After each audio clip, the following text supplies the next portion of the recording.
antifreeze series powered by iRacing.com has officially begun. It's all in control of Brad Davies in that 11 machine. Green flag flies. He's damn near banged up though. Now the 93 is going to push the 4 of Brian Day all the way up the wall. 4 wide down the super stretch point in the turn. And now the 93, 39, the 3 machine goes around. Big trouble in the back. It's the race to the win up front. Look behind him. They're 3 and 4 wide, trying to make a push to the front as the field gains speed in turn number 1. Kenny Humphrey, if he can lift it back to the start finish line, will win here at Daytona. 7 laps to go. Oh, As you love it. here we go. You love it. The 1 gets around. The 5 gets around. Big jump.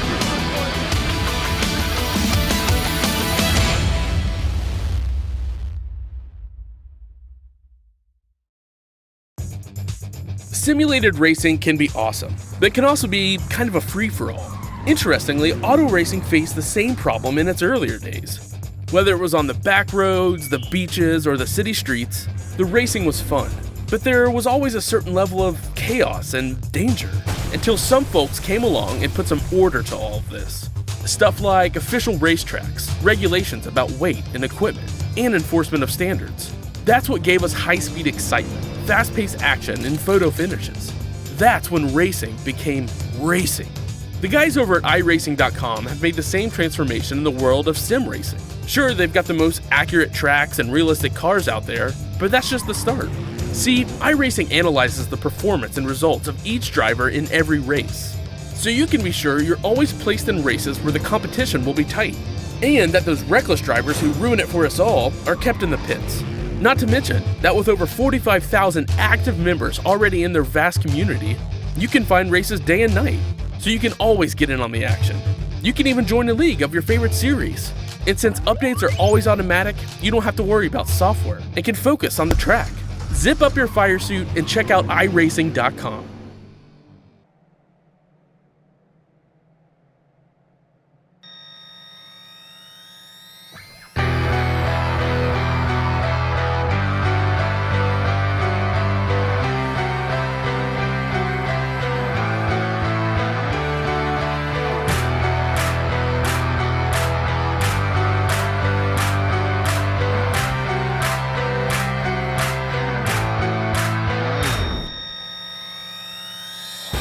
Good evening, ladies and gentlemen. Happy New Year and welcome to our first broadcast of 2015 here on RaceSpotTV as we welcome you to coverage of the third round of the Skip Barber 2K World Cup from Circuit of the Americas.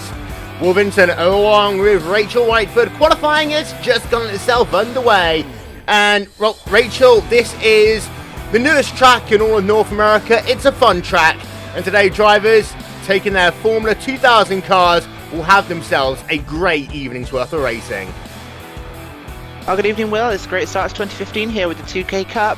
Yeah, we're at Car Park of the Americas, or, well, in this format, the West Circuit, of course, incorporates pretty much the best sectors, the first and final of this amazing new track. So looking forward to a great night of racing. Qualifying, as you said, it's just gotten itself underway, so let's take you then to the action. As you can see, the qualifying times are up here on the left-hand side of your screen.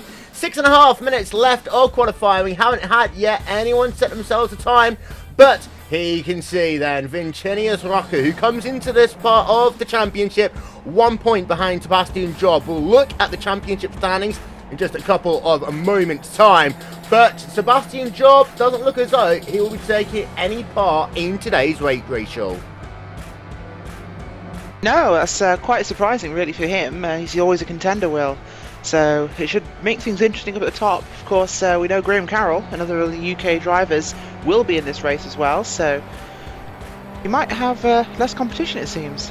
As you can see, Rocco, he is on the move as he's got himself 1 lap classified in the books according to us, but not showing up on our timing and scoring. You can see that that lap was invalidated, but we'll have a look now as he gets himself onto a flyer as he works himself now out of the S's. We'll go on board because it's around this part of the racetrack where we leave the main portion, basically do ourselves a double apex left-hander. We rejoin the track at the conclusion of, well, basically turn 11. This very long back straightaway. This chicane here leads yourself down onto the back straightaway. Now you can see what is commonly commonly referred to as turn number 12, and it's going to be then rejoining the racetrack. It's very difficult left-hander. One of the things about this race today, Rachel, those yellow sleeping policemen, really, you've got to be very, very careful when you come over those, because it's so easy to lose your car and essentially put yourself out of the race. Well, I'm going to throw in a bad pun here, Will. They're very easy to be caught napping. They are huge, especially for this Skip Barber race car, and that means you catch that, it's going to do not only a lot of damage, potentially to your suspension, definitely to your aero, vitally important here, of course, but it can really throw that car up in the air and bounce it off in many directions, so could be a race ender if you catch one of those. So there you can see Rocco working himself now down in towards the final corner turn. And he'll come left-hand corner for the final corner on this racetrack. Again, that sleeping policeman on the left-hand side. Got to be very careful about that. He works himself towards start-finish line. 1:48 the time to beat. 1:48.599. It is to pole position, actually, at 1:48.127 there for Vincenius Rocca. He claims pole position by the time being, but just 8/1000ths of a second from this driver, Philippe Labour, who is not able to go faster. He remains in second place for the time being. Graham Cowell's on pit road, so we turn our attention to Rafael Draskas, who sits in the 4th position. He doesn't improve either, but Duncan Copperidge is onto the racetrack right now in that number 11 car as he works himself out of turn number 1, down towards the S's he will come. Now, very quickly, ladies and gentlemen, to run through the championship standings as they are so far after 2 rounds. Sebastian Job, 100 points. Vincenius Rocca with 99 points, just 1 point back. But let's not forget, as it stands right now, Sebastian Job taking no part in today's activities. Ricardo Ferrer in the 3rd place. Philippe Labour in 4th. Miko Nassi in 5th. Matthew Daniels in 6th. Matt Defoe in 7th. Catherick Pye in 8th. Graham Cowell in 9th. And Semet Bullock Bassi rounding out your top 10. So, Rocca will have the advantage coming out of this round, pretty much guaranteed, so long as he gets himself a moderately decent finish here today. Keep an eye out on Farah and Labour as well. Good opportunities for them to move up through the qualifying field. But there you can see, once again, ladies and gentlemen, Duncan Copperidge as he continues his journey around the racetrack. His fastest lap so far today, Rachel, a 1:49.139. And with 3 minutes left to qualify, well, it's only really him now who's got the opportunity to move up, as Richard Holiday just pulls his car off the racetrack. Yes, he does, Will, and it's very hard to gain time on this circuit. It's very, very difficult. Wide corners, momentum's critical, and of course these times they're incredibly close. Looking at the boards at the moment, we have the top 5 are within the 1:48 bracket, and if we look at that as actual seconds, that's at least nearly 10 drivers within 1.1 seconds. On a circuit like this, that is close. It is indeed, as Copperidge then is going to get himself onto a flying lap, as you can see, angling the car down in towards that first corner. Now it's going to be mesmerising, Rachel. See these cars, we know you can get 2, 3, 4 wide racing hit in this series. Down into turn number 1, you're going to have some great, fantastic overtaking opportunities. Not only on the inside, as a traditional, but that outside line as well, because you can get yourself a very good run on the exit of the corner. Next corner, of course, being a right-hander, set yourself up to make that pass, as long as you conclude it before you get into the S's. That is certainly true, and we know this circuit is new. It's very wide, and we see a lot of 2 wide racing from the V8 supercars that go here, from Formula 1, from the GT cars. So, with the size of the Skip Barber car, I suspect we're going to have one heck of a race. Definitely some drafting involved, and probably a very tight pack at the front. As you see there, we have still got one other driver scored on the racetrack, but that is David Stefani, bringing his car on towards pit road. No other drivers now circulating on the racetrack except for this driver, which is Duncan Copperidge. He's working himself now towards the conclusion of a lap as we go back along board of him as he comes down into the corner modelled off of Turkey Turn 8. Very difficult in these cars. It's a good way actually to get yourself set up. If you can be right behind someone on the exit of this corner, coming down into the second to last corner, it can make it very easy to try and slot that car down the inside.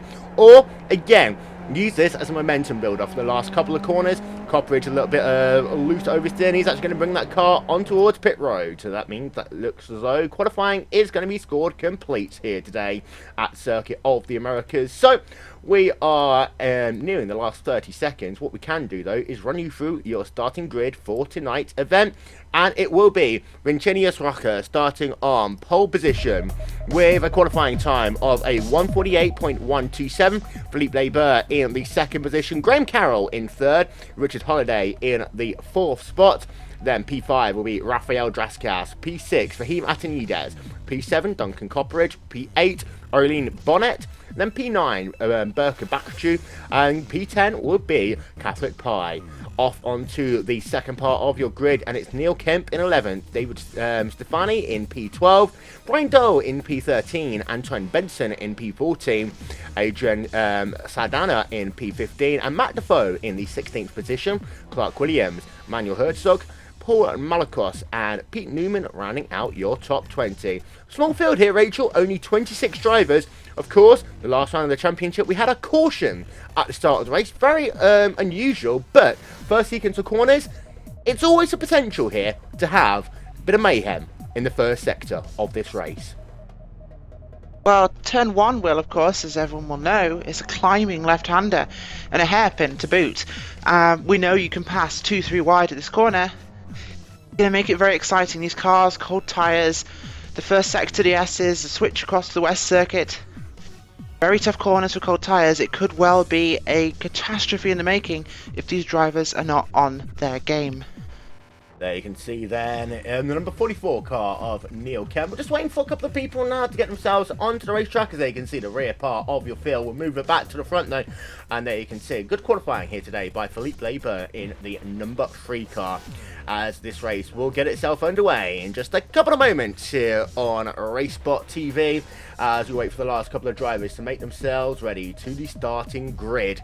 And Circuit of the Americas, of course, one of the newest tracks in all of North American motorsport. It's a track that holds so many rounds now of competition, but any moment now those lights will go on to start this event. And the third round of the championship is underway, and it's a very good start there by Rocker as they come down towards turn number 1 for the first time. And you can see that Labour is going to fall in line. They're going to be pretty much single files. They come down in turn number 1, but the number 10 machine actually looking very close. That is Carroll looking to the inside as they come down in towards turn number 1, and he will make that pass stick as they work themselves out of that corner down towards the S's for the first time. Rear view field looks as though everyone is going to get through okay, but look at that, Rachel. 2, 3, 4 wide racing down on the mid-pack.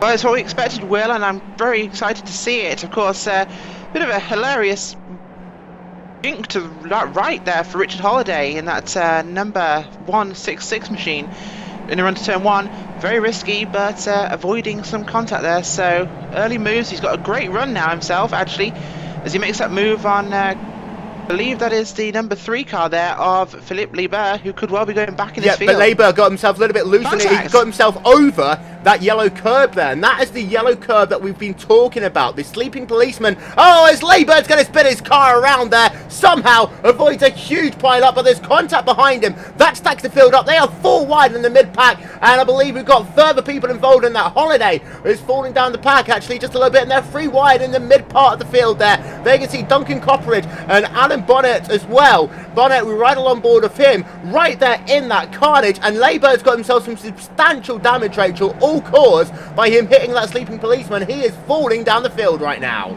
He did indeed, and I think we're going to get a replay up there, Will, because that was exciting. Of course, big props there to Rafael Draskas, who, caught in that initial contact, managed to make a miraculous escape. As we've got another car turn around, that was Neil Kemp there. Philippe Laber is going to get himself on towards pit road. To a crazy start to this event. We're going to get ourselves then a replay to try and show you what happened to Philippe Laber. And this was as they worked themselves. And we'll go on board with Laber. And these sleeping policemen, they are so critical to handling these race cars. If you touch them, you can damage the suspension. That is exactly what happened to Laber. So this is him working himself now through into the west section of the racetrack, over the chicane. You see no issues here. The drivers will take a lot of curb in that section. No on yellow curbs at all there. But now, into this corner, you'll notice he'll come down right about here. He makes a bit of contact, actually. I think that is what it might have been, Rachel. He might have made a bit of contact, but then actually, he does go over one of these yellow sleeping policemen, I think, and that is what really caused this race to end. But Labour, not the start to this race he would have wanted at all.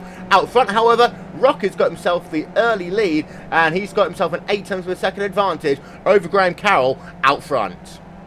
He does indeed, and I think Philippe Leber managed to get some suspension damage, Will, on that contact with Sleeping Policeman, because his car has been wobbly ever since.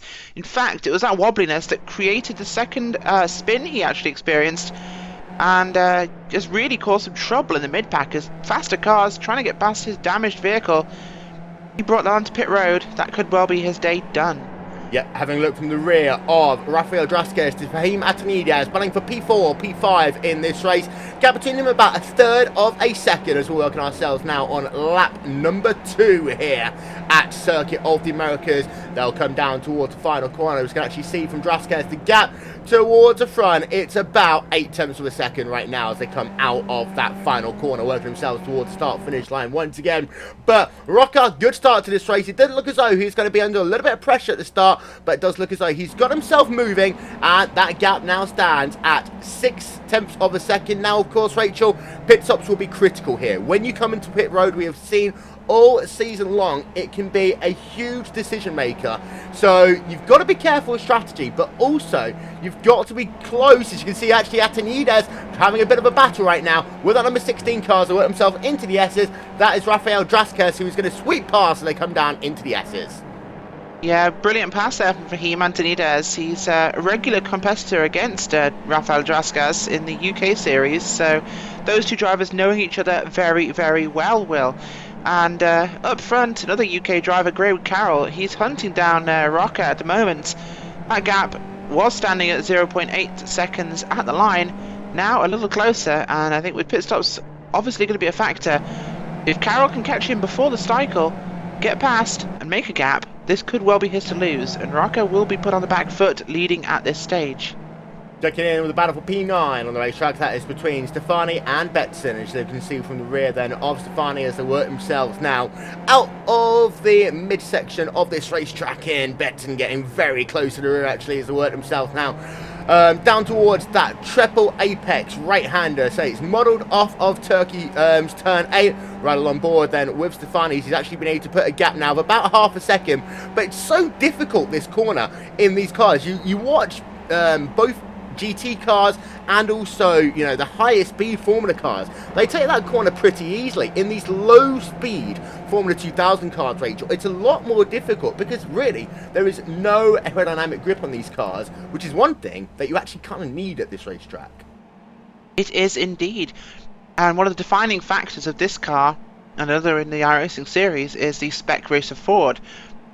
Both of them being rear wheel drive, rear engine and very light race cars that experience extreme off-throttle oversteer, and obviously in the fast corners you have to lift a little bit to keep the car turning to battle that understeer, and when you do that the back end gets light, it wants to come round, swap ends to the front, so it's a constant battle really of maintaining that oversteer understeer. High speed corners in this car, you're on a knife edge. If someone were to step out on the track and put a finger on the car at the apex, they'd probably spin. So, real balancing act for these drivers, and some of the toughest corners. That turn 8, well, modelled on Turkey's turn 8, I should say, a real challenge in these cars. Checking back in this battle for P9, P10, and you can see Stefani Benton. In fact, Benton's got a little bit of competition there, because you've got yourself Burkachu right there in the mix as well. And behind this battle, you've got another very close battle. There's the number 37 car, Matt Defoe. He is battling with the number 42 machine, Clark Williams. Williams been able to move himself up one position, now putting a lot of pressure on Manuel Herzog in the battle for P number 14 on the racetrack. It's been a moderate start there for Williams. You can see just ahead of them, continuing battles going on in your mid-pack. That is Newman and Adrian Salahana, who are going pretty much side by side there. But some very good battles battles all the way through the field right now to bring it back towards the action at the front. Well, last time by, Vincenius Rocco was able to do himself a 1:48.008. Then he comes past start-finish line, a 1:47.965. Graham Carroll that last time by 2/10 of a second slower. Gap between those drivers that come down into turn number 1, that is 7/10 of a second, Rachel. It is indeed, and that's a closing gap, Will, so that should be closing up pretty soon. We will see another battle on our hands in this pack. Of course, another one that's really going to be interesting. Raheem Antonides catching the back there of Richard Holiday. Holiday, let's not forget, the guy who escaped rather brilliantly from the upfront incident, now being caught by that Sahara Force India machine of Antonides. Yeah, as we're having a look from the rear of Holiday then, as they work themselves out of the S-Years once again. And you can see, well, it's a very close battle, just 0.5 of a second separating these two drivers as they continue their journey along the racetrack. And pit window here, you're looking anywhere really between lap number 9 and lap number 14 here. We're working ourselves right now on the lap number 5 of 22 here, so it'll be interesting to see how these tyres drop off for these drivers. You can see actually that time by Holiday's been able to put a bit of a gap of about 0.5 second on Antonides in this lap. We'll go back though to have a look at Catholic Pie and Duncan Copperidge, because Pie is being caught in dramatic fashion right now by Copperidge. This lap alone he's been caught by about 0.5 second. As we have a look from the rear of Catholic Pie to Duncan Copperidge in that red number 11 car as they work themselves now through that triple apex right-hander one more time. And one of the big difficulties about this track as well, Rachel, I talked about how aerodynamic grip is so important. The consequence of that means is that if you're behind another car, we all know about the dirty air effect, you lose more aerodynamic grip, and then it makes your life incredibly difficult. You've got to hope that you've got yourself a good run out of these slow 90-degree corners, and also potentially a good run out of turn number 1. Try and get yourself alongside, because that really is your only good passing opportunity on this racetrack. Of course, and the final corner being critical there, you can use that draft up to approach turn 1. But let's not forget, it is possible in these cars to defend. We have just had a pass for the lead, actually, and this is between Graham Carroll and Vincenius Rocca, and this was down in towards turn number 1. So we're going to get a look at this one, and you can see Rocca is leading as they work themselves through the last sector there, but Graham Carroll had been really moving himself, getting himself forward, and this is exactly what I meant, actually. Setting yourself up a good run for the final couple of corners, and Graham Carroll is actually now to get himself up a 0.5 second advantage here, but here you can see Rocca for the final corner, and I believe he gets himself a little bit loose onto that AstroTurf, and that is what allowed Graham Carroll to get right up behind. So we have a look on board then with Rocca. Here you can see Graham Carroll getting closer, using that slipstream as they work themselves down in towards turn number 1. Rocca not defending that inside line. That allows Graham Carroll to look straight down to the inside as they come down into that first corner. Slide car nicely into line and take that race lead away. So Graham Carroll is your second different leader of the day, and he's got himself now a 0.5 second advantage over Rocca as we go back along board with him. And there's confirmation. The gap to the front about 0.4 of a second, but Rocca does still look strong, of course, has won one race this season, Rachel, looking to get his second. If Graham Carroll wins, it will be, well, a good victory for him, but Rocca kind of wants to get as many points as he can here. It will indeed, and great pass there, tactical as ever by Graham Carroll. We saw him, of course, fighting with Sebastian Job in the first round of this series, actually, at Okayama Raceway. Brilliant moves there by him. He really planned his position and his tactics. So expecting to see him try and open his gap now, build himself a pit window, and then make his run for pit road. Probably, I guess, looking at Carroll and his history with this car, more likely earlier than later. Well, we're just looking at Raheem Antonides and Richard Holiday, and Holiday's going to do the switchback as they work themselves out of turn 1, down in towards turn number 2.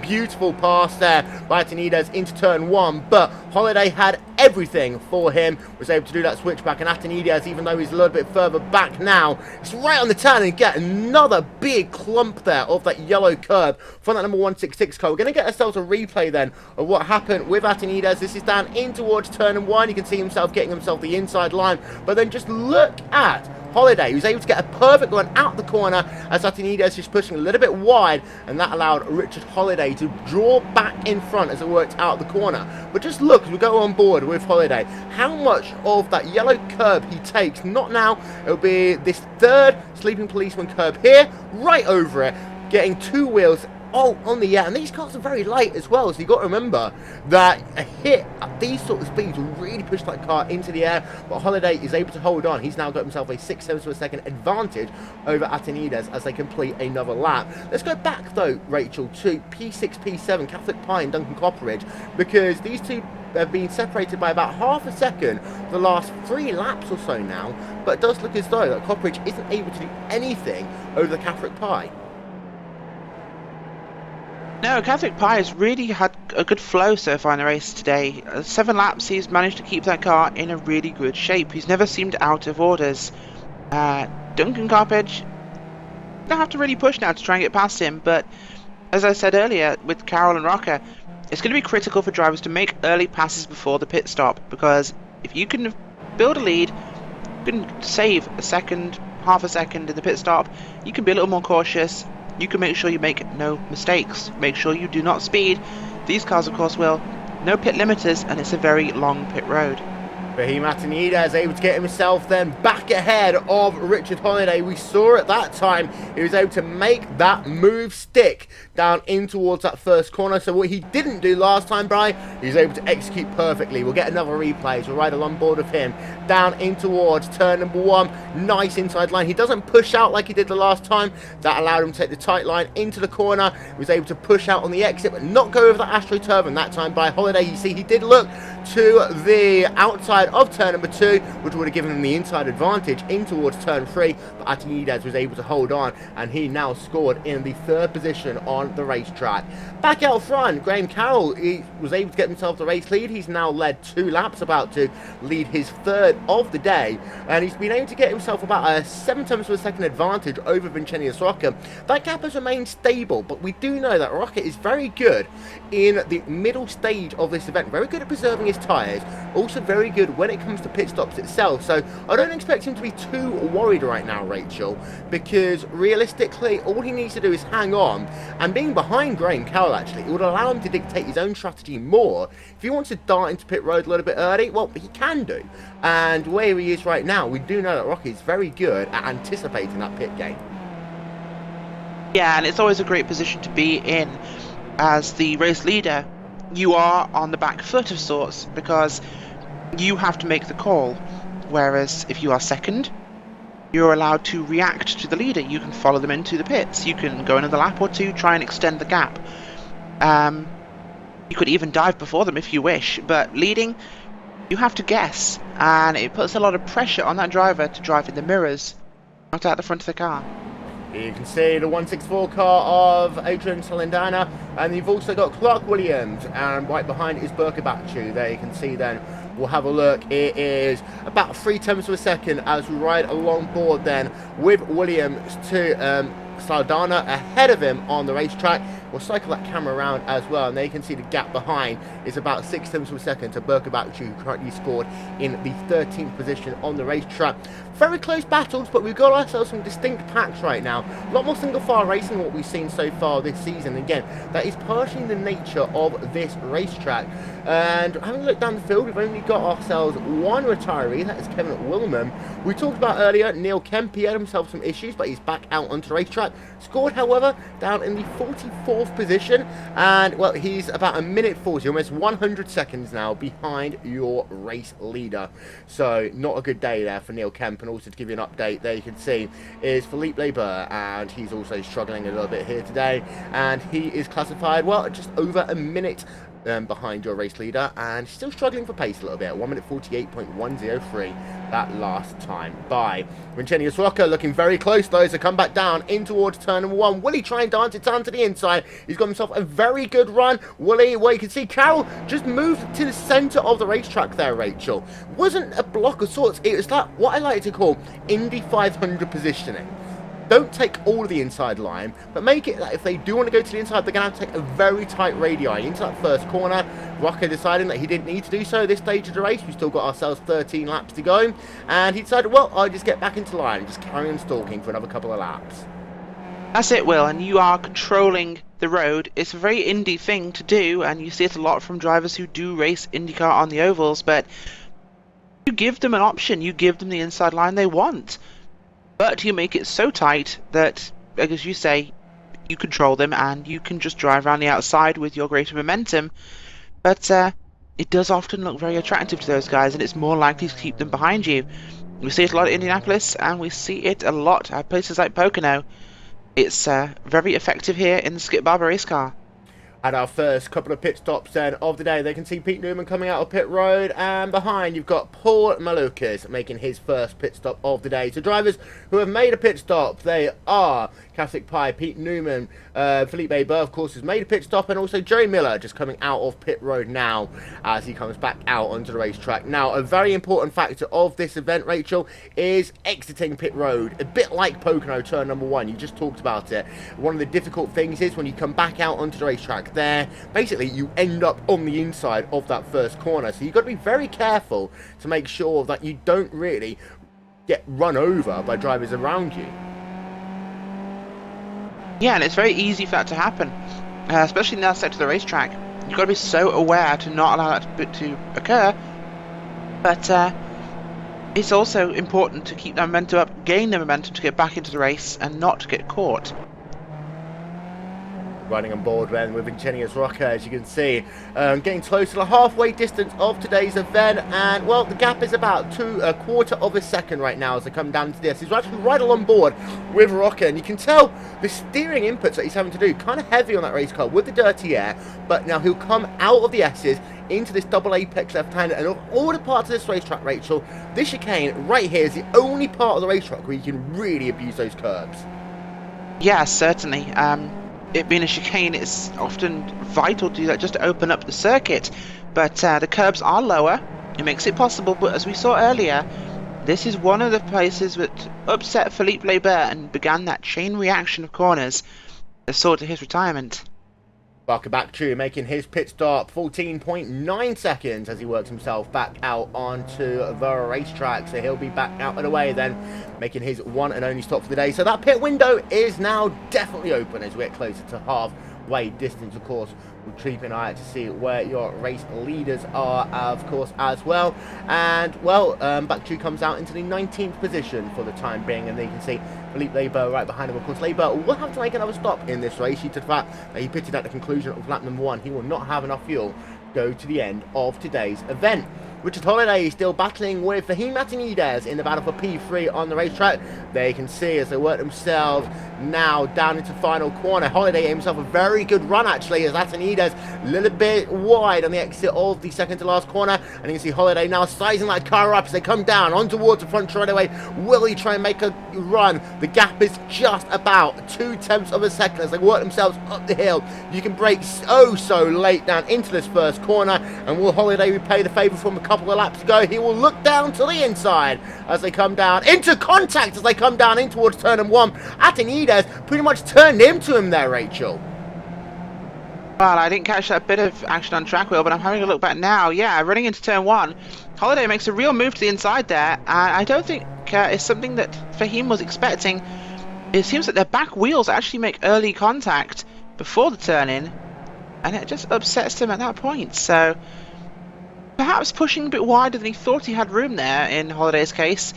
Not sure we can perhaps blame Antonides for that move.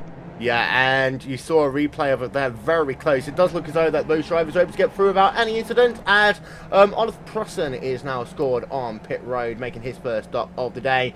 And also you've got yourself Olin Bonnet on pit road, as is Rob Marshall. As you can see, Rob Marshall making his stop. Bonnet's making his stop as well, and you can see Rob Marshall getting back out onto the racetrack in just 1 moment's time. It's going to be a pretty long stop actually, much longer than everyone else around him, so potentially a speeding penalty there. It's 20.3 seconds actually for Marshall, and Bonnet is back out onto the racetrack. 15.5 second stop for him.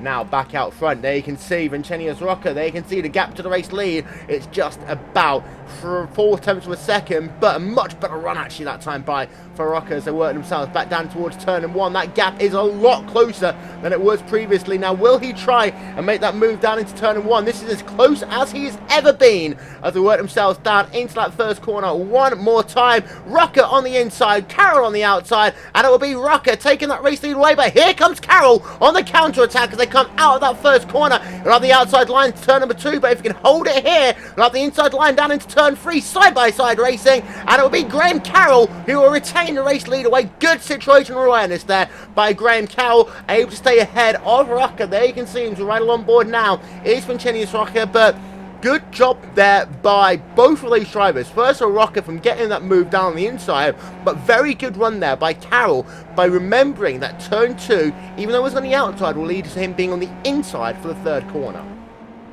Yeah, well, and it's exactly that indie positioning you talked about that Carroll allowed Rocker. He gave him that tight inside line, which compromised his exit speed, allowed him to get back round to the inside, position on the left-hand side for the run through the long right. And that just kept Carroll in the lead. This is what I said. He's a tactical racing driver. He thinks, he plots. Rocker's going to have to work hard to make it past. Well, half of our field now have made pit stops, so we can see a couple more people coming in and out of pit road. But when will your leaders come in? Graham Carroll, Vincenius Rocker, Richard Holiday, Fahim Atanides, Rafael Dresquez, they each have not yet pitted. As we'll get a look then, you can see just how close it is between Carroll and Rocker. Now, if one of these drivers stays out a lap longer than the other, it'll be fascinating to see. Neither of them looking as though, oh yes, Rocker will come in at the very last moment there, Rachel. And that is just what I was talking about. He waited until the very last second, and then he dove onto pit road at the point that Graham Carroll can no longer do anything about it. Well, maybe I don't know if it was entirely intentional. If it was a great move, but could have been a late decision. I think he had maybe been thinking over this last lap. He didn't have quite what it took to take on Carroll. If he stops now, he gets fresh tyres, he can have a good few laps, he can bring that window out and beat him on time rather than on track. And passing Graham Carroll on the track is a lot harder prospect than in lap time. Well, there you can see 10.5 second stop there for Rocker as he comes back out onto the racetrack. We've got another couple of people still scored on pit road. There you can see Duncan Copperidge making his first stop of the day as well in the number 11 machine. So a couple more people on towards pit road this time by. We'll wait to see, of course, where Graham Carroll will come on towards pit road. Pit stop time for Copperidge. It's a long stop for him, 15.1 seconds back out and away. But here's your race leader. It's Graham Carroll with 9 laps to go in this event. When will he come on towards pit road? Well, we expect it to be within the next 2 laps maximum, as he's halfway through now. Lap number 14 in this event, as Rob Adams is now scored on pit road. Richard Holiday still got Fahim Atanides right behind him. There you can see the battle between these two drivers. They work themselves through the middle section of the racetrack once again, right on board with Fahim Atanides for just one moment. There you can see the gap is about 6 tenths of a second. Those two have traded places a couple of times in today's event, but neither have yet to have made a pit stop. You can see Graham Carroll then working himself down into the second to last corner. Will he come towards pit road this time by, which will be with 14 laps of this event? He will indeed come on towards pit road, Rachel. Yes, he does, and it's almost exactly the time he needed to do it. Important just to keep on par there with Rocker. He can make this a good stop. He should come out ahead of him, as he was in the lead at the time. But if Rocker's had a really, really good lap, as we see him now, heading through to the final 2 corners before he will come alongside pit road. Rocker going pretty well now. He's coming up to the final corner. Carroll is away. He's not away. He's stationary. Yeah, well, with the pit Long time. stop. Yeah, pit time for Carroll. Get that in just one moment. Here you can see Vincenius Rocker. We'll cycle that camera around and we'll see who will come out ahead. Graham Carroll is back on the move, so who will come out ahead? Here is Rocker. There you can see Graham Carroll is going to be ahead. So Graham Carroll's going to be behind. There you can see Graham Carroll as they come out of turn number 1. He's the second car in line even. Vincenius Rocker back to the race lead, Rachel. Very, very slow stop there for Graham Carroll, Will. It was 1 second slower, so it's 11.5. There's confirmation of the pit time for Graham Carroll there. 11.5 seconds for him, as we'll cycle that camera back around to the front. So 1 second slower than Vincenius Rocker. The gap is currently 2.1 seconds, but it was the in-lap for Carroll, which I think struggled a little bit, and in fact he's going to be held up by a lot of traffic here. As you can see, he's been bolted quite a lot, and that's going to cost him quite a bit. We'll go back along board, and that was the Duff Beer car, actually, he got held up by, as he works himself down into famous turn 12 again. There's a number 61 car as well of Rob Marshall. He was all over the place down the chicane region. I think that's what bunched those three cars together, and it's crossed Graham Carroll now just a little bit of time. It has indeed, and traffic always a bad thing, especially in a pit cycle, Will. Oh, sorry, wait a yeah. minute, Rocker's fallen back. Something's happened to Vincenia's Rocker.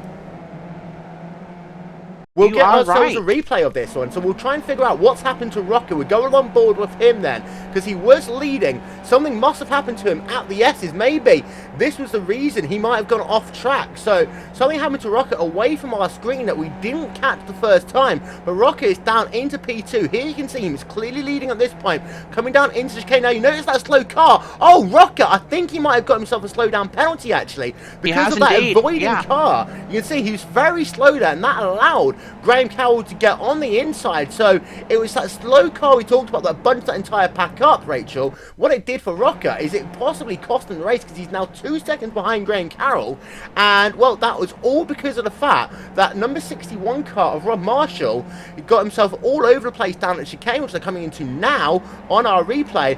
And well, Rocker only had one thing to do, two things options: either hit the car or take evasive action. The evasive action possibly just cost him a win. I have to question situations like that, Will. Of course, automated marshalling systems mean that if you convene that you breach the track limits, you are issued a penalty. And in most cases, that is fine and well. However, it's a matter of stopping somebody from gaining time. Now, the car that was in that chicane, lap down car, not fighting for the win. Race leader comes through, takes avoiding action, is penalised. I can't really support things like that. That's a really tough call. Got to be hurting Rocker there, but he has still got a lot of laps to make up.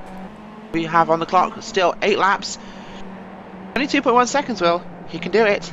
David Stefani just getting passed there by Berkebakcu, and that's the battle for P10 on the racetrack. As we have a look from the rear then of Berkebakcu, that one was down into turn number 1. Nice little pass, we caught it on our cameras there for Bakcu, getting himself now up inside of the top 10. Philippe Labour is just ahead as well on the racetrack. So nice little battles continuing there, as actually Labour is close to the rear of Antoine Benson right now. As we have a look from the rear of Benson, the gap, as you can see, just about 3/10 of a second, and Labour is looking very close. He's going to look to the outside as nope, it was going to be held off there for Benson, but here comes Labour. He's going to work himself, and he's going to get that pass complete. So nice little pass actually there by Philippe Labour in that number 3 machine to get himself past Antoine Benson. Nice situational awareness. We'll get a replay of that one from on board of Philippe Labour, and we'll get a replay of that one. You can see actually that number 157 car Benson getting himself all out of shape as they work themselves into this very difficult stadium section. Philippe Labour looks himself to the outside,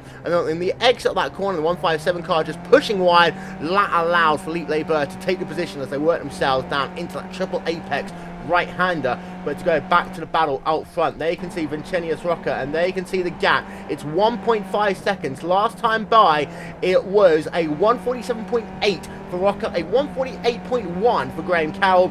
We've got ourselves 5 laps to go this time by, and this one, well, it could still be either of these drivers. Rocker looking for his 2nd win of the season, of course, and well, with no Sebastian Job here, he will really want to get as many points as possible. But Rachel, still some good battles going down the field, as we see Manuel Herzog and Matt Defoe. They are going toe-to-toe in battle for P13, P14.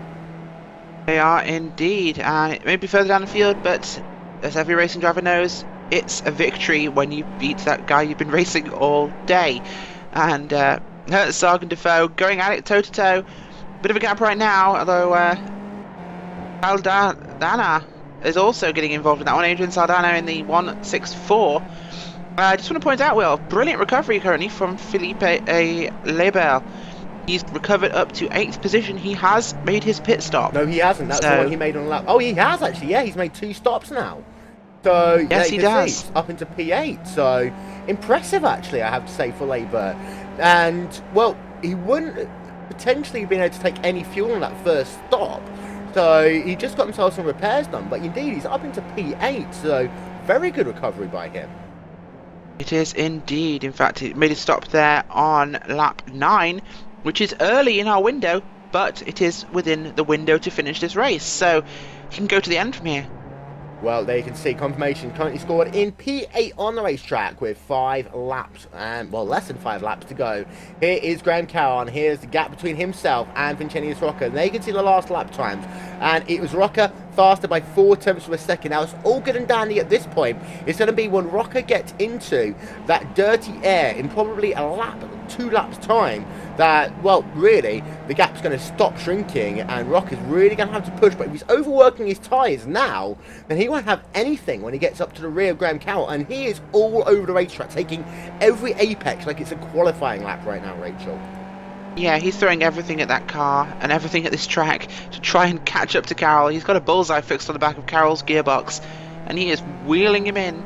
He's getting closer. He's, of course, recovered at the moment, at least 1 second nearly on the racetrack, so big recovery, but will he have enough in under 5 laps, Will? To give you an update, Fahim Atanides got himself a speeding penalty, so he is now scored a little bit further down the field than he would like to have been. There's confirmation then of his pit time. It was a 25.2 second stop for him.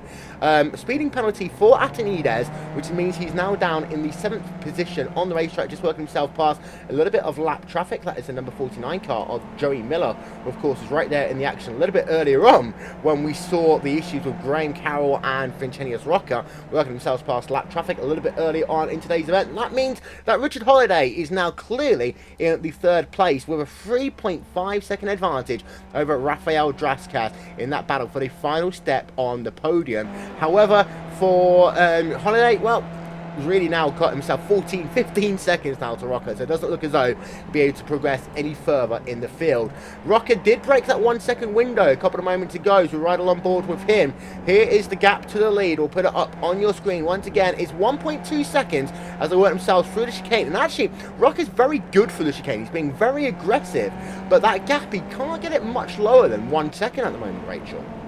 He has to be careful because that aggression to the chicane, let's not forget also including a lapped car, is what cost him that lead in the 1st place, Will. So, going to have to make an effort there from Rocca, but he has to keep pushing. Very difficult as a race driver to really throw caution to the wind, especially when you've had that slowdown penalty in your mind. You know you've made a mistake, you're purposefully pushing a little wider than you want, but how do you keep the speed up? So, Rocca battling is himself at the moment more than Carroll. There you can see Matt Defoe to Herzog. It's about 3 tenths of a second. Defoe has been able to get himself ahead as we're entering the closing stages of today's event. And there you can see once again the gap to your lead as we have a look at our aerial coverage. There you can see your race leader, which is Graham Carroll. Last lap time for him, a 1:48.065. There you can see Vincentius Rocca, 1:48.017. Last time by for him. We go back along board then with Rocca. That gap is now under 1 second. Once again, he will get the first tips of a draft at this stage, but it won't be that much.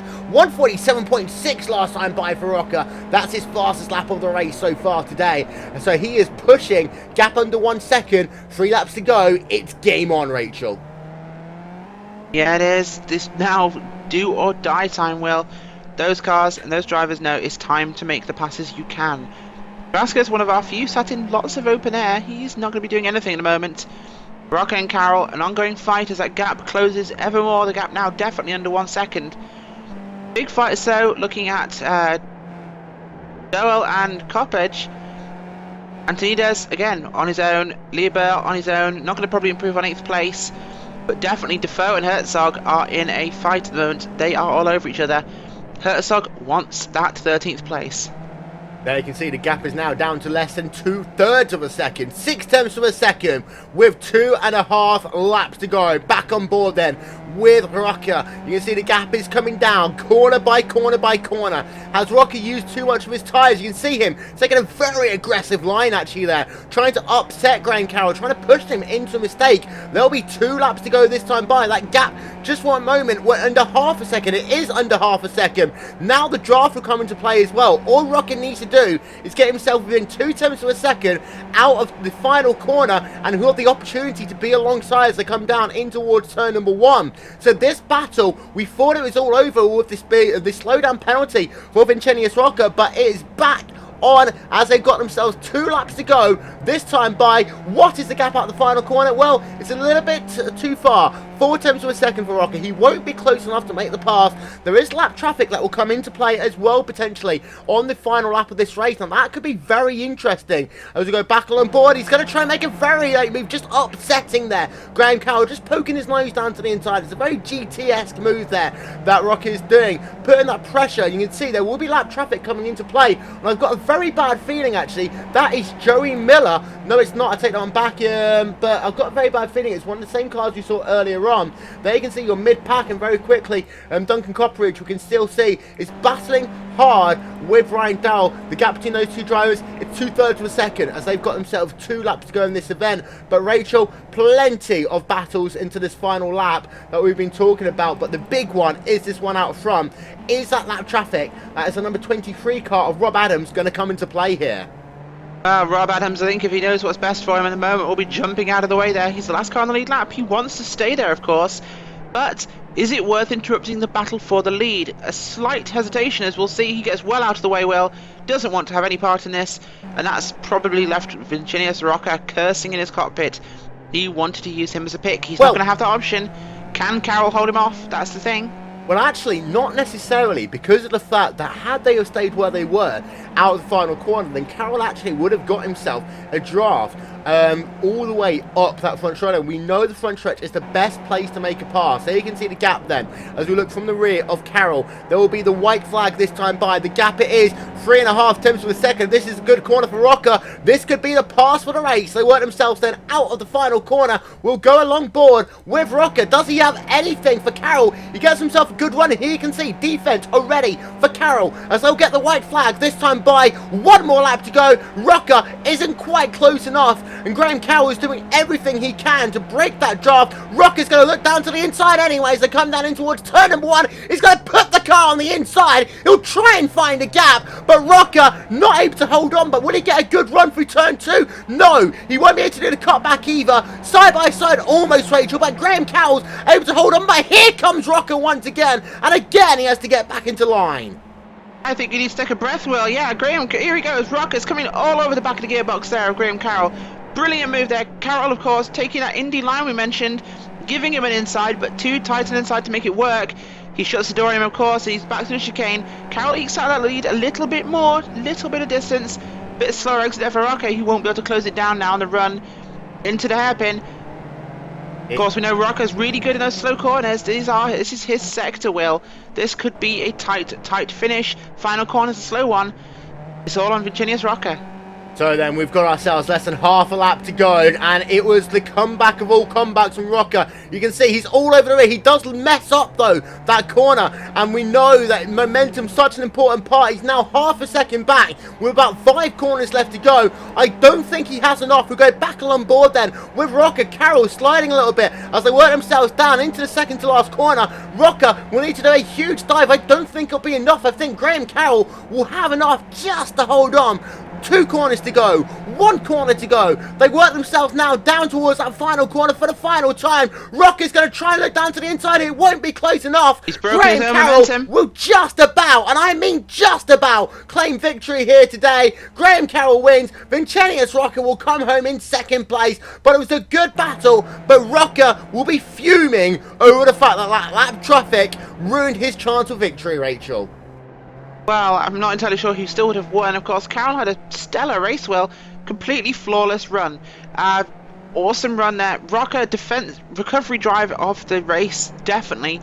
Incredible result there from him to finish 2nd after that slowdown. Could have been worse, it could have been better, but he's still on the podium, and that's still points. He has 1 race win this season. Carroll has only 1 podium. He's still leading in the championship. Well, to give you confirmation, we've got Fahim Atenides, I believe, out of fuel there. So Atenides running out of fuel on the last lap of this race. So what was a bad day with speeding penalty has got even worse. We'll just see. I don't know actually whether he hit something. We'll replay our tape a little bit further. We'll get a look at that one. I do think he's out of fuel. Yes, he is. He's out of fuel. There you can see the engine spluttering there. So Fahim Martinez, after his speeding penalty earlier, out of fuel in that number 26 car, and he will be the last driver to finish on the lead lap. And to go back to the point we were making earlier about one of the lap down cars, which were, well, you always want to be in that situation, especially on longer tracks like this, that just in case anyone runs out, you can gain those additional spots. But the last couple of drivers working themselves towards the start-finish line now, and they can see Ulf Persson just completing his run here today. What a crazy race it has been. But to run through your final race results then, it is Graham Carroll who is able to just about claim a victory when all was said and done from Vincenius Rocker by a quarter of a second here. Richard Holiday in third place, Rafael Draskes in fourth, Brian Dole in the fifth position, Duncan Copperidge in sixth, Philippe Leber in seventh, Antoine Benson in eighth, Berke Bachu in ninth, and Adrian Saladana rounding out your top 10. Onto page number 2, and it's Matt Defoe in 11th, Manuel Herzog in 12th, Pete Newman 13th, Olian Bonnet in 14th, Ove Prusson in 15th, David Stefani in a P16, Ryan Delvin, Paul Malakos, Clark Williams and Fahim Atinides running out your top 20. Atinides falling all the way down to P20 when he was actually at one point battling for a podium, then had a speeding penalty. P7 running out of fuel puts him at the very end of the top 20. There you can see drivers scored one lap down. Rob Adams, Neil Kemp, Dre Miller all finishing the race. Rob Marshall scored 5 laps down. Karthik Pai and Kevin Woolman all classified as out of the race. But Rachel, to go back to the most important part of the event here today, Vincenius Rocker was leading the way by 2 seconds when he came out of pit road. Now, you make the good point. Graham Carroll, we know he had speed. He very easily could have closed up to the rear of Rocker. Rocker, he had the win in his hand for a moment. Then down at that very tight chicane, let's not forget, it's the kind of divergent chicane, I kind of call it. Got himself that lap traffic in his way, had to do one of two things. Either hit the other car or take evasive action. He took the evasive action route, getting himself that penalty, losing the race lead, despite the comeback. He wasn't able to get himself the win. He has got to be upset with that one. It's a tough race there for Rocker. He had an incredibly good run. He had a lot of pace. He, of course, qualified at the front. But it's just a very difficult situation for him. He had a really, really good run. Of course, he caused the problem himself. There was room for him in the in that chicane when the lap traffic came up. Not a lot. It was a compromise, of course, and a problem. It's not what he would have wanted. But he did cause it himself, so not his ideal end there. And of course he fought back. He was so close. He looked in a few places he perhaps shouldn't have, but in the end a podium is a podium and he still gets the points. Well, ladies and gentlemen, we're going to step aside for just one moment. We'll be right back with post-race interviews after these messages. You're watching RaceSpotTV. Simulated racing can be awesome, but it can also be kind of a free-for-all. Interestingly, auto racing faced the same problem in its earlier days. Whether it was on the back roads, the beaches, or the city streets, the racing was fun. But there was always a certain level of chaos and danger, until some folks came along and put some order to all of this. Stuff like official racetracks, regulations about weight and equipment, and enforcement of standards. That's what gave us high-speed excitement, fast-paced action, and photo finishes. That's when racing became racing.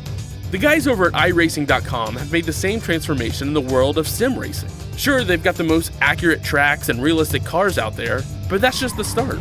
See, iRacing analyzes the performance and results of each driver in every race, so you can be sure you're always placed in races where the competition will be tight, and that those reckless drivers who ruin it for us all are kept in the pits. Not to mention that with over 45,000 active members already in their vast community, you can find races day and night. So you can always get in on the action. You can even join a league of your favorite series. And since updates are always automatic, you don't have to worry about software and can focus on the track. Zip up your fire suit and check out iRacing.com.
Well, ladies and gentlemen, welcome back to post-race coverage here from the third round of the 2015 Skip Barber 2K World Cup here on RaceSpotTV, where Graham Cowell was able to hold on from a late race charge from Vincentius Rocca after he himself got himself a slowdown penalty trying to avoid a lapped down car.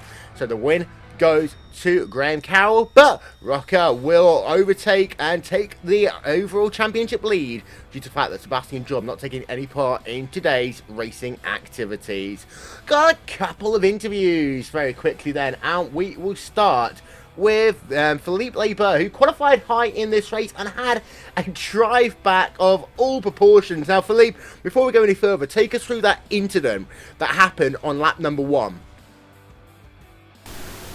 Well, the first lap was pretty aggressive from the top three, except for Vinny because he was ahead. But yeah, well, all I can say is that at one point I got rear-ended at the exit of the hairpin after the long straight, and yeah, I watched the replay and well, I don't know what to think about it. So I'm just going to stay quiet and watch it a few more times, but. Wasn't very good. Now, of course, you pitted at the conclusion of lap number 1, what looked like to be some form of suspension damage to your car. Was able to get back out onto the racetrack, then had yourself an incredible drive, getting yourself up into P5, I believe, before the race ended. Astonishing stuff, and just how aggressively were you driving that car after that first pit stop? And then also, are you surprised by the fact you were able to get yourself so up high through the field? Well, I was very mad in general, so I gave it everything I had, and I was overdriving the car, so the rear tires were going away at the end, so it was very hard to keep the pace. But well, I thought I could do a top 10, but I didn't think I would be in the top 7 or 6. I don't remember where I finished. Well, of course, 3 rounds of the championship in. It is a long season. But next week, it's a new week. Always a chance to rebound. But with mixed results so far in the championship, are you hoping that, well, especially the first laps, get a little bit better for you as we continue into the mid part of the season? Yeah, I hope so, because I already have 2 bad results and there are only 2 drop rounds, so I'll have to make sure I don't do anything stupid. And of course, next week we go to Mosport, Canadian Tires Motorsports Park. Call it what you will. Very difficult track in these cars. But also very narrow and some very good overtaking opportunities. How do you see that race panning out for you in a week's time? It's going to be a draft fest, I think. The long back straight is extremely long and, well, it's uphill. So drafting will be very important there, and I think we will see a train of cars for the whole race, and then it will be decided in the last few laps, I think. Well, Philippe, thank you very much for talking to us. I'm going to hand it over to Rachel now, and she is stood by with Mr. Bonnet. Yeah, hi, Mr. Bonnet. Good race for you today. Probably a slightly better finish than you might have expected. How do you feel about the race? Very tough for me, actually. I was very glad to do my maiden race for TNT Racing in the 2K Cup. Actually, I had really good pace yesterday. I got more practice this week than I hoped to. And then I broke my G27 paddle shifter today, 2 hours before the race. So I had to switch to sequential. Lost some pace. I'm definitely not that used to it, even though I've done a little bit of Lotus 79 with the head shifter. And then I had an unfortunate accident with Duncan. I haven't seen the replay yet on lap 1, so I left the top 10, was all the way at the back, went for some repairs, had to do a stop on top of that, and I managed to climb back to 14th, I think. It's not a bad recovery considering the issues we had on lap 1. I think your friend Philippe Lebel here might shed some light on lap 1, but unfortunately these things happen in racing, but you managed to recover, of course, to 14th. It's a very good recovery considering the incidents that actually occurred on that first lap. So, good one from you there. Are you looking forward to next week more? Yes, I really like Mosport. I usually have pretty decent pace in the Skippy over there. I don't know where I'll stand compared to all the really fast guys in this 2K Cup, but I hope I'll do well. Great. Thank you very much for your time. Well, Thank you very much, Rachel. We will now, through the power and magic of the internet, go and talk to our race winner. That's how I lost the podium today because guys, of that. quiet, please. So, no, we will go and talk to our race winner, and it is Graham Carroll. Congratulations on claiming victory here today. Thanks, mate. Thanks. It was a good race. It was a track that I've not done a lot on, so pretty pleased with the win. Well, you started yourself at the front of the field, had some great battles with Vinny in that battle for the race lead, and well, having a look at the laps that you led majority of it. Vinny did get past you on one occasion, and then of course he got past you after that pit stop as well. And for me, the point of the race was after he made his pit stop, came out ahead, but then the kerfuffle, I'm going to call it, with the lap traffic. When you saw him slowing down on the exit of the chicane, what was going through your head? Yeah. Nah, when I seen the back markers coming up, and I just thought I'd take it easy in case I got held up with one of them, and one of them sort of got in my way, and then we came out the corner and Vinny was gone, but I immediately pulled to the left, so it's a bit of fortune for me, but I suppose these things happen, don't they? Well, yeah, and of course, good points in the championship here for you today. You were able to hold on. The last couple of laps, Vinny was very close to you. In fact, on the white flag lap, he did try and look down to the inside into turn 1, a very late braking manoeuvre by him. But then, with the fact that you knew that you were able to go on the outside of him into towards turn 2 and then turn 3, did that provide you any form of comfort, peace of mind as you worked yourself for that section on the white flag lap? Yeah, definitely. If he goes up the inside, I just need to make sure I'm sort of got a good run out the corner, and then I'll be back in front. But nah, I've got to give it to Vinny though. He's a quick guy. I just, when he pitted, I thought I'll do the lap of my life to try and come out within a distance that I could slipstream him. Again, he came out 2 seconds ahead of me, and I thought I had a good pit stop. I had hardly any fuel at the end, so to be honest, that was probably my best race for pit stop wise. But he still managed to destroy me in the pits. Well. Here's next week. Yeah, and of course next week you've got Canadian Tires Motorsport Park to deal with. A draft fest is what Philippe Leber called it a little bit ago. Do you agree with him? Yeah, definitely. To be honest, I think I've had a bit of bad luck at the start as well. The first round I blew an engine sort of thing, and I didn't think I would do that great in this championship. I was sort of focusing more on the UK and I one that I've had a good start to. So. Nah, but it seems to be going well, and I like old draft fest, as Felipe will know. Well, of course, we've seen you many a time on Monday night in very close racing. So we look forward to seeing you next week at the Canadian Tires Motorsport Park. And Rachel, after telling him to stop talking, is now actually going to talk to Fahim Atanides. I am indeed, and one of the issues with guys sat in a waiting room waiting for us to come and interview them is that they have a chat, especially race car drivers. Fahim, sat here with you. Hi. Now, you finished in this race down in 20th place. Yeah. That's not exactly representative of your run today. Tell me about the race. Well, it started to go wrong at qualifying, really. I really ballsed up the first lap. Then I had to be extra cautious on the second lap. But even so, I made a mistake, and I probably lost about half a second there. I should have been somewhere behind either Graham Carroll or Richard Holliday, but I was 6th, which isn't too bad, I suppose. Then during the race, on lap 1, I'm not quite sure what happened to Philippe, but I saw him pointing the wrong way, and he nearly collected me, so I only just managed to get round him. Obviously then I was behind Rafa, I think, because Rafa passed me in that mix somehow. Eventually I managed to get past Rafael, but he's not that easy to dispose of usually. I had a race with him earlier today, and I know he had some FPS issues, so that's probably why I managed to get past him easily. Then it was a question of keeping up with Richard Holliday, and we were pretty much on equal pace. But then what happened was when we went for the pit stop, I kind of got confused. I thought we were running the long configuration on this track instead of the short one. So I was changing different screens to see how many laps of fuel I had to take on, and in that process, I got a speeding penalty.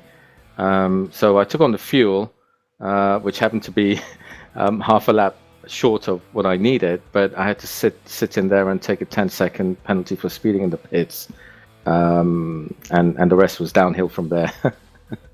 Well, it's an unfortunate turnaround for you, of course. Let's not forget, Fahim Antonides was running at one point, Will, in a podium position in this race.